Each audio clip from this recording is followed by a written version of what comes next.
નમસ્કાર ખેડૂત ભાઈઓ, હું વિશ્વાસ એગ્રો એજન્સી ધુડાભાઈ અને અમારી યુટ્યુબની ચેનલ છે વિશ્વાસ એગ્રો એજન્સી ખેતી માહિતીની ચેનલમાં આપ સર્વ ખેડૂત મિત્રોનું હાર્દિક સ્વાગત કરું છું।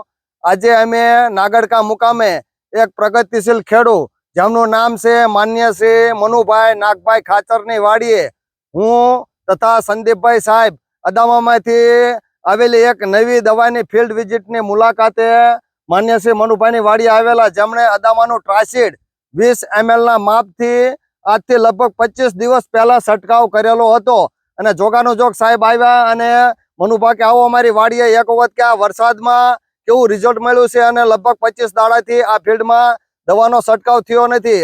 બીજી જગ્યાએ થ્રિપ્સના કારણે પાન લાલ થઈ ગયા છે, સફેદ માખી અને લીલા ચૂસિયાનો એટેક જોવા મળે છે, પણ મનુભાઈએ જે આ ટ્રાસિડ દવા છાંટી છે તો એ દવાનું રિઝલ્ટ જોવા માટે અમે રૂબરૂ આવ્યા છીએ। તો હું માન્ય શ્રી સંદીપભાઈને નમ્ર વિનંતી કરું કે મનુભાને પૂછે કે આ કેવું લાગ્યું સાહેબ દવામાં। આભાર ધોડા સાહેબ। હવે ખેડૂત મિત્રો, આપણે એક પ્રગતિશીલ ખેડૂત પાસે આવ્યા છીએ, બરાબર? તો ટ્રાસિડ દવા એમણે છાંટી અને કેટલા દિવસ થયા? 25 દિવસ થયા। 25 દિવસ થયા। જ્યારે તમે દવાનો છંટકાવ કર્યો ત્યારે કયા કયા ચૂસિયા હતા એમાં? ફરીપતિ, લીલા ચૂસિયા હતા, સફેદ માખી હતી। ઓકે, થ્રિપ્સ, સફેદ માખી અને લીલા ચૂસિયા ત્રણેય હતી, બરાબર? આ ખેડૂત મિત્રએ 20 ml કે પંપે તમે છંટકાવ કર્યો, બરાબર? છંટકાવ કર્યા પછી તમને આ દવાનું રિઝલ્ટ જોવા મળ્યું કેવી રીતે? શું ફરક લાગ્યો દવા છાંટ્યા પછી? ફરક તો આ જુઓ ને, બાજુનો કપાન આ જુઓ તો તમને તરત ખ્યાલ આવે અને એકદમ કૂણો અને લીલો થઈ ગયો કપાસ, બરાબર? અત્યારે થ્રિપ્સ દેખાય છે તમારા ખેતરમાં? ચૂસિયા દેખાય છે તમારા ખેતરમાં? અને દવા છાંટી એના કેટલા દિવસ થયા? 25 દિવસ થયા। ખેડૂત મિત્રો, ચાલુ સાલ ઓછા વરસાદના લીધે અમરેલી અને ભાવનગર જિલ્લામાં થ્રિપ્સનો એટેક પુષ્કળ હતો શરૂઆતના દિવસોમાં। પછી એકાએક વરસાદ આવી ગયો અને 24 કલાકની અંદર ને 48 કલાકની અંદર 5-5, 6-6 કે 10-10 ઇંચના રાઉન્ડ આવ્યા તો તમામ ઘેરાઓ જે છે કપાસના સુકાઈ ગયા, ક્યાંક લાલ થઈ ગયા, પાન આખા લાલ થવા માંડ્યા થ્રિપ્સના એટેકને લીધે। પણ આપણે જે આ ખેતરમાં ઊભા છીએ આજે પણ આ ખેતરની અંદર 25 દિવસ પહેલા જે ટ્રાસિડ દવાનો ટેકનોલોજીનો ઉપયોગ થયો તો કપાસના પાન તમે જોઈ શકો છો, એકદમ પૂણા માખણ જેવા। નજીક લાવો, એકદમ પૂણા માખણ જેવા કપાસના પાન છે।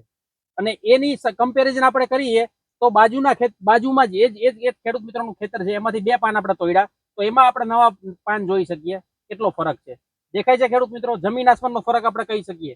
જે ખેતરની અંદર દવાનો છંટકાવ કર્યો છે નથી કર્યો એમાં જમીન આસમાનનો તફાવત આપણે નજર સમક્ષ જોઈ શકીએ। અને પાન એકદમ લીલાછમ જેવા થઈ ગયા છે અને બીજે પાન લાલ થઈ અને કુકડ લાગી છે।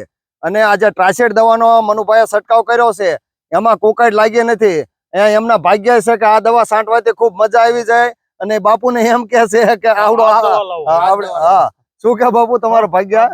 હા, આ કે અદામાનું ટ્રાસિડ જ કે આપણે લાવો કે આમાં કે 20-25 દાડા સુધી તમારે દવા છાંટવાની જરૂર પડતી નથી। અને ઓલા તમે 2 રાઉન્ડ આપો અને આનો એક જો ને, એક રાઉન્ડ એવી રીતે તમે ગણતરી કરો। થ્રિપ્સની દવાઓ જે બજારમાં મળે છે એ દવાઓ, જનરલ દવાઓ તમે 2 થી 3 વખત મારો અને આ દવા 1 વખત મારો તો પણ એ 3 રાઉન્ડ કરતા આ દવાનું પરિણામ જે છે એ ચડિયાતું રહે। પાછું બીજું સાહેબ કે એક છાપવું નથી કર્યું, જો એક પ્લસ પોઈન્ટ છે, નવો ફાલ આવે છે અને ચાપકું પણ ખરેલું છે નહીં, તમે જુઓ ને નવું ફૂલ ચાપકું બેઠેલું છે અને આની અંદર પાછું ઈયળ નું પણ ભેગું એડ કરેલું છે કે ટ્રાસિડમાં ઈયળ નહીં લાગે, એટલે સફેદ માખી, ઈયળ, લીલા ચૂસિયા, તમામ થ્રિપ્સ એક જ વસ્તુથી તમામ જીવાત સાફ થઈ જાય અને રિઝલ્ટ સારામાં સારું અને લાંબા ગાળાનું મળે।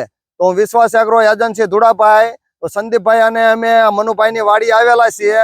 તો મારા ખ્યાલ મુજબ સર્વ ખેડૂત મિત્રો જો આ ટ્રાસિડ દવા અપનાવે તો ખેડૂતને ઘણો બધો ફાયદો થાય, ઉતારામાં ફાયદો થાય, કપા હળે નહીં। આટલી બધી કપરી પરિસ્થિતિમાં તમે આનું રિઝલ્ટ રૂબરૂમાં લાઈવ જોઈ શકો છો।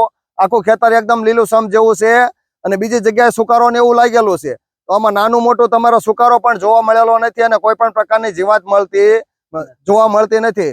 તો મારા ખ્યાલ મુજબ આ અદામાની દવા બાપુ વાપરા જેવી ખરી ને ટ્રાસિડ? ખેડૂતને આજ વપરાય ને બીજા ખેડૂત મિત્રોને ભલામણ કરશો પૂરેપૂરી? તો વિશ્વાસ એગ્રોની યુટ્યુબની ચેનલમાં માન્ય શ્રી સંદીપભાઈ સાહેબ, મનુભાઈ તથા અમારે જયરાજભાઈ ધાંધલ તથા ખેડૂત ઉપસ્થિત રહ્યા એ બદલ સર્વ ખેડૂત મિત્રોનો આભાર માનું છું। આવજો, આભાર। અને અદામાનું ટ્રાસિડ અપનાવો અને ઉત્પાદનમાં ડંકો વગાડો।